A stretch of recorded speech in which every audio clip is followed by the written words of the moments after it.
तो सोचे, बाहर एकदम चिलचिलाती धूप है। आप भागकर अपनी गाड़ी में बैठते हैं, एसी ऑन करते हैं और मुंह पर लगती है गर्म हवा की एक लहर।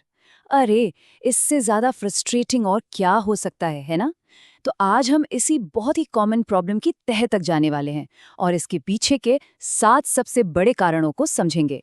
तो सवाल यही है, आखिरकार कार का एसी ठंडी हवा की जगह गर्म हवा क्यों फेंक रहा है? चलिए आज इसी सवाल का जवाब ढूंढते हैं और पता लगाते हैं कि इस गर्मी से कैसे निपटा जाए। देखिए, इस प्रॉब्लम को समझने के लिए हम इसे 3 आसान हिस्सों में बांट सकते हैं। पहला, एयर फ्लो में कोई रुकावट। दूसरा, सिस्टम में कोई मैकेनिकल खराबी। और तीसरा, रेफ्रिजरेंट का लीक होना। एक एक करके इन तीनों को समझते हैं। तो सबसे पहले बात करते हैं एयर फ्लो में आने वाली रुकावटों की। कभी कभी होता क्या है कि एसी सिस्टम तो अपना काम कर रहा होता है, ठंडी हवा बना रहा होता है, लेकिन वो हम तक पहुंच ही नहीं पाती। जानते हैं क्यों? सबसे आम वजहों में से एक, और शायद सबसे आसान भी, वो है केबिन एयर फिल्टर का पूरी तरह से जाम हो जाना।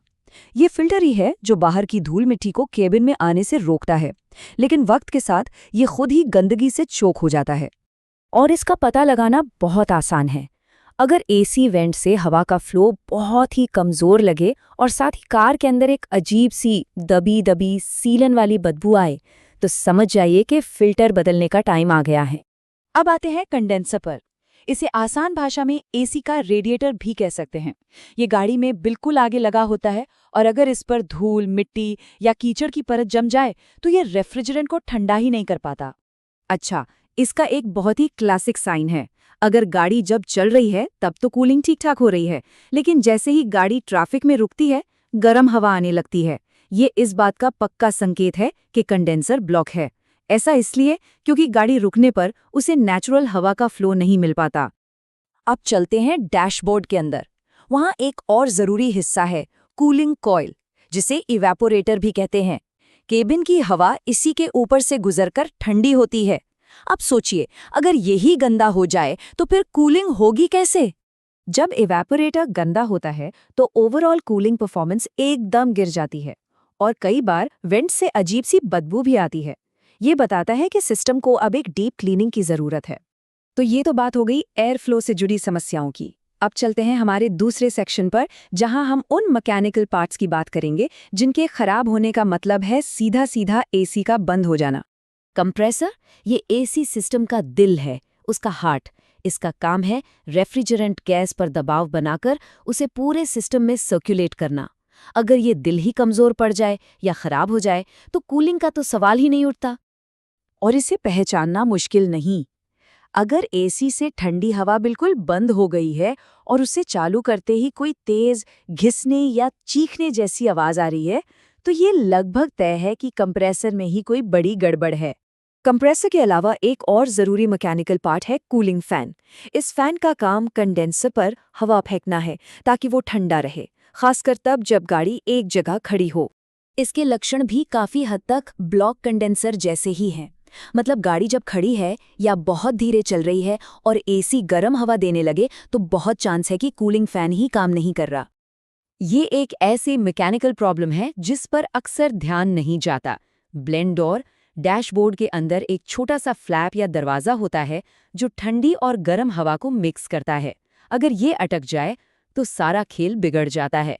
मतलब महसूस तो होता है कि एसी सिस्टम कूलिंग कर रहा है, लेकिन हवा या तो गलत वेंट से आ रही है या फिर ठंडी हवा के साथ गर्म हवा मिक्स होकर आ रही है। अगर ऐसा हो तो ये ब्लेंड डोर की समस्या हो सकती है। चलिए अब हम अपनी आखिरी और शायद सबसे कॉमन वजह पर आते हैं, और वो है रेफ्रिजरेंट यानी एसी गैस का लीक हो जाना। देखिए, एसी सिस्टम एक क्लोज्ड लूप है जिसमें रेफ्रिजरेंट गैस घूमती रहती है। अगर इस सिस्टम में कहीं भी छोटा सा भी लीक हो जाए तो गैस धीरे धीरे कम होती जाती है और कूलिंग पर सीधा असर पड़ता है। रेफ्रिजरेंट लीक का सबसे बड़ा इशारा यह है कि कूलिंग अचानक से बंद नहीं होती है, बल्कि वो धीरे धीरे हफ्तों या महीनों में कम होती जाती है और एक दिन पता चलता है कि एसी सिर्फ नॉर्मल हवा फेंक रहा है, ठंडी नहीं। तो हमने ब्लॉकेज से लेकर मैकेनिकल फेलियर और लीकेज तक 7 अलग अलग वजह समझ ली। पर अब सवाल ये उठता है कि इस सारी जानकारी का असल मतलब क्या है? मतलब सारी बात घूम फिरकर इन 3 चीजों पर ही आती है। या तो हवा का रास्ता बंद है, या कोई पार्ट टूट गया है, या फिर सिस्टम से गैस लीक हो रही है। और ये स्लाइड पूरी कहानी का निचोड़ है। अंदाजे से काम चलाने की बजाय असल वजह का पता लगाना, यानी एक प्रॉपर डायग्नोसिस करवाना सबसे ज्यादा जरूरी है।